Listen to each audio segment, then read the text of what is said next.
Another key behavior to cultivating intentional environments would be this behavior. It's called tracks.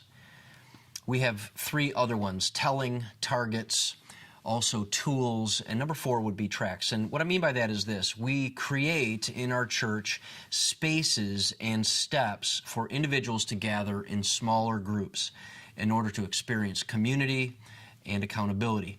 If a church is successful in this area, in this particular behavior, they would have clearly defined and identifiable list of small groups for biblical community that individuals can participate in, whether they're small groups, they're Bible studies, ministry teams, whatever, however they're titled or defined, these smaller groups of biblical community that's occurring. Also, success would require providing on-ramps for individuals who desire to gather in these small groups to actually onboard or on-ramp into the smaller groups that are meeting.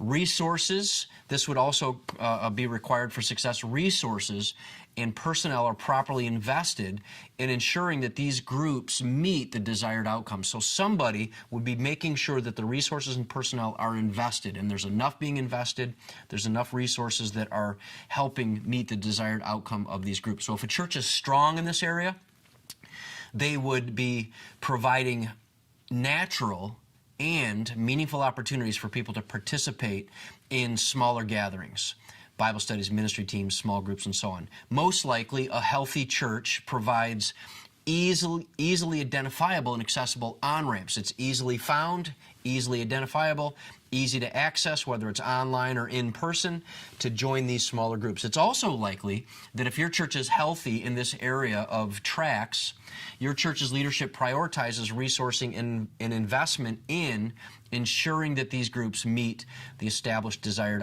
outcomes.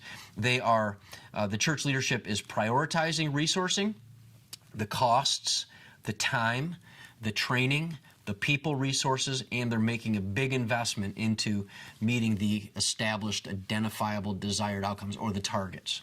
If a church is mediocre in this area of intentional environment, specifically the targeting behavior, the track behavior, it may provide opportunities for people to participate in smaller groups, such as small groups, Bible studies, and ministry teams, but they are not easily accessible.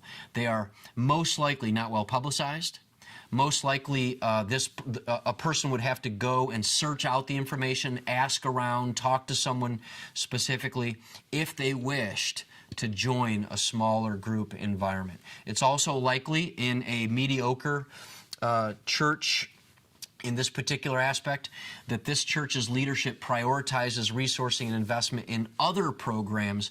The other programs are prioritized, and the investments are made in the other programs, and sometimes so much so that it generates competing priorities and leaves the success of each group on the shoulders of the group's leader. So goes the leader of that group, so goes the whole group, rather than investing resources and priorities to strengthen the leaders of that group and network them. Now, if a church is weak in this particular area of tracks, then it's possible that the church only creates large group environments without consideration for people who need, desire, or who would actually benefit from and be nourished by entering into smaller group connections and relationship. Most likely, a church that is weak in this area, their small groups are long-standing. If they have them, they're long-standing friendship groups that are already happened within the church. And because of that, it would make it extremely difficult for someone new or different who wished to join that group to gain access.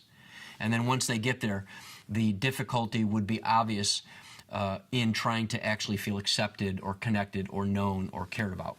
It's also likely that a church who's weak in this area of tracks, this church's leadership only prioritizes and invests in large group gatherings. Massive priority and resources given primarily to the large group, and almost virtually no resources are invested in the smaller group. So that is just another one of the behaviors that would be required to cultivate intentional environments.